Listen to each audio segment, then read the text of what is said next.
Hello friends, welcome to my garden. అందరు బాగున్నారా? ఈరోజు మా తోటలో ఉన్న ఒక చెట్టుని మీకు చూపిస్తాను. ఇది కలకత్తా పాన్. దీని ఆకు సైజు చూడండి ఎంత పెద్దగా ఉందో.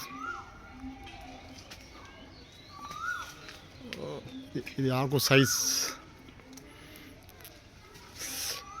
ఇక్కడున్న చెట్లన్నీ నేచురల్గా సేంద్రియంగా వేసుకున్న తోట ఇది.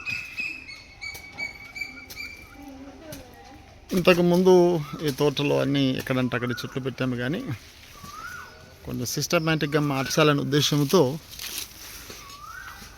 కొంచెం మార్చుతున్నాం ఇప్పుడు. ఇంతకుముందు చెట్లలో వచ్చిన చెత్త చెదారం అంతా ఒక కుప్పగా మార్చాము. అదంతా మంచి ఎరువుగా మారింది. చాలామంది చెత్త అంతా బయట పడేస్తుంటారు, ఆకులు ఇవన్నీ.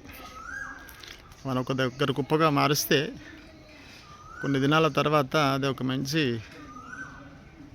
ఎరువుగా మారుతుంది. చూడు ఎంత చక్కగా మారింది.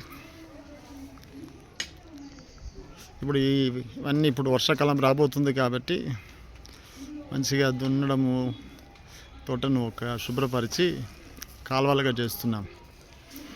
పాదులు చేస్తే ఏమైందంటే ప్రతిదానికి మనం పాదుకు నీళ్లు పట్టాలి.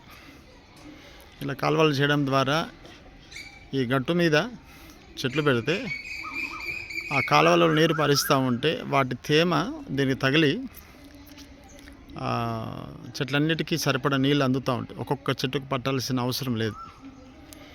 కనుక ఒక లేన్లో దొండకాయ, ఒక లేన్లో బెండకాయ, ఒక లేన్లో కాకరకాయ, ఒక లేన్లో టమాటా, వంకాయ, ఇలా అన్నీ ఒక్కొక్క లేన్లో ఒకటి పెట్టుకుంటే మన ఇంటికి కావలసినవన్నీ కూరగాయలన్నీ మనకి ఇక్కడే అందుతాయి. ఏది ఒక హాఫ్ కేజీ 1 కేజీ వచ్చినా కానీ ఒక నలుగురున్న ఫ్యామిలీలో ఒక హాఫ్ కేజీ వస్తే చాలు. డైలీ ఒక కూరగాయ వచ్చినా వీక్ అంతటా సరిపోతుంది. అలాగా బయట కొనాల్సిన అవసరం ఏమి ఉండదు. కనుక ఒకవేళ మీ ఇంటికాడ ఏమైనా చిన్న స్థలం ఉంటే ఇలా పాదులు తీసుకోండి. ఇలా పాదు తీస్తే ఏమైందంటే ఆ పాదులో నీళ్ళు పట్టాలి. ఆ పక్కన ఈ పక్కన మన నీళ్ళు పట్టినట్లయితే మధ్యలో ఉన్న గట్టుకి నీటి తేమ వస్తుంది.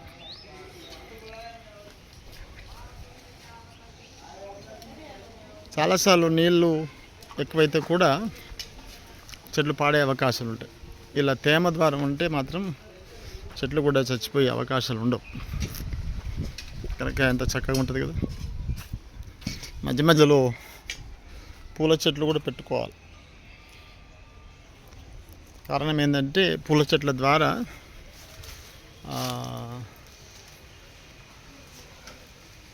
ఈ పురుగులు ఇవన్నీ వాటిని ఆకర్షించుకుంటాయి కాబట్టి మంచిది. కనబడుతుంది అక్కడ పూలు, రైట్. బంతి పూలు, అలా కొన్ని పూలు చెట్లు పెట్టుకోవాలి. పెట్టుకుంటే చక్కగా ఉంటుంది. కనుక మీ దగ్గర కూడా ఏమైనా విశేషంగా ప్రత్యేకంగా ఎలా చేస్తే బాగుంటుంది అనే ఉద్దేశాలు ఏమైనా ఉంటే షేర్ చేయండి, కామెంట్లో తెలియపరచండి.